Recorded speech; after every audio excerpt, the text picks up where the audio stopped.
Tales of a Skeleton Crew, the Pool of Radiance. Now, the island of the Treasure King was a small island. It wasn't tiny, it wasn't insignificant, it was an island.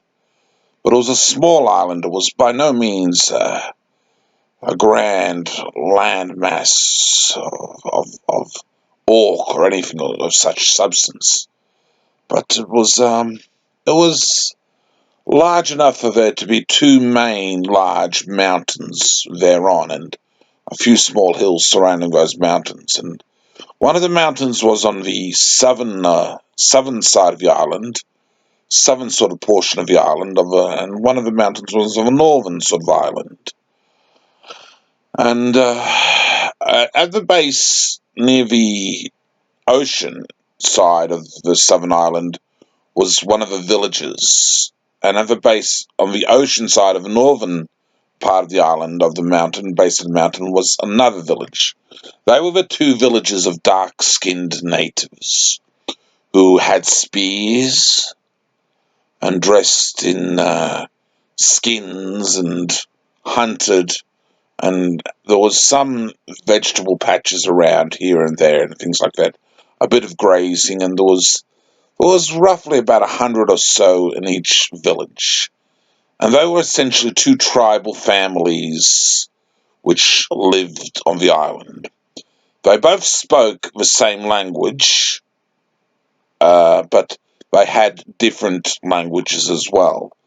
There was a language for one tribe, and there was a language for another tribe, but they also spoke a common tongue of Northern Penvash, which they spoke when needed to in occasional conversation.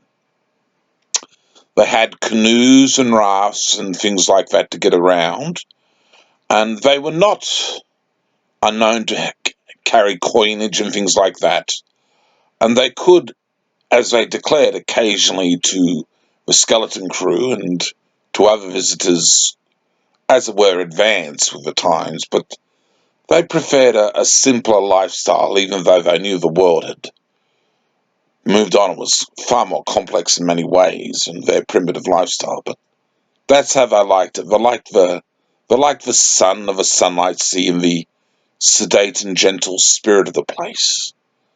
They were simple farmer, simple peasant sort of huntsman, sort of tribesman people, and it was more of the fact that they could relax on the island of the Treasure King. That's how they liked it. And the skeleton crew would occasionally chat with them and in the Penvash tongue and talk about this and talk about that.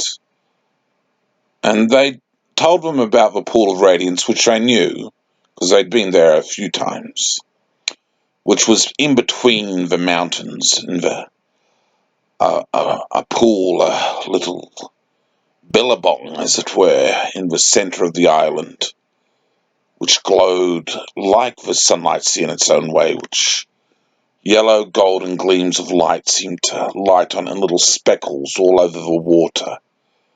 And it was a sight to behold, in a little with vines hanging down, and in between the mountains, and sort of there was a waterfall which fell into it. Not a big waterfall, just a gentle waterfall, and it was fresh and beautiful water which was in the Pool of Radiance, which flowed in a little stream out to the ocean, out to the west.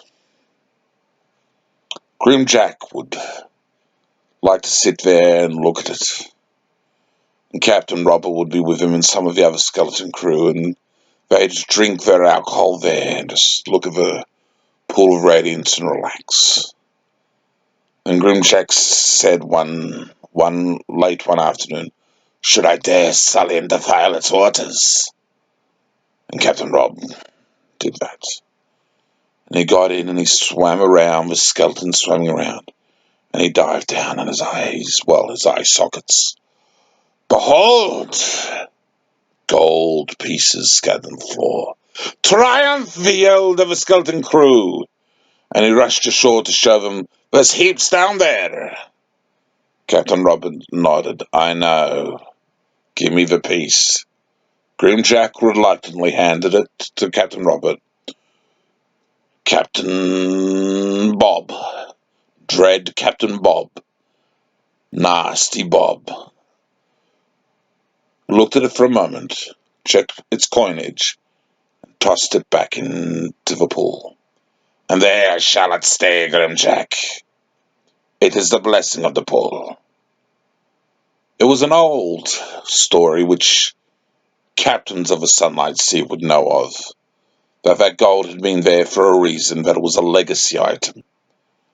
And later on, Captain Robert, Nasty Robert, told Grimjack the tale of an old crew of pirates around the time of the Treasure King, and a feud and a war between them which had broken out, and the settling of grievances was over the gold, which was argued upon being laid to rest in the pool of Radiance, and there it should stand as a sign of the peace in the Sunlight Sea.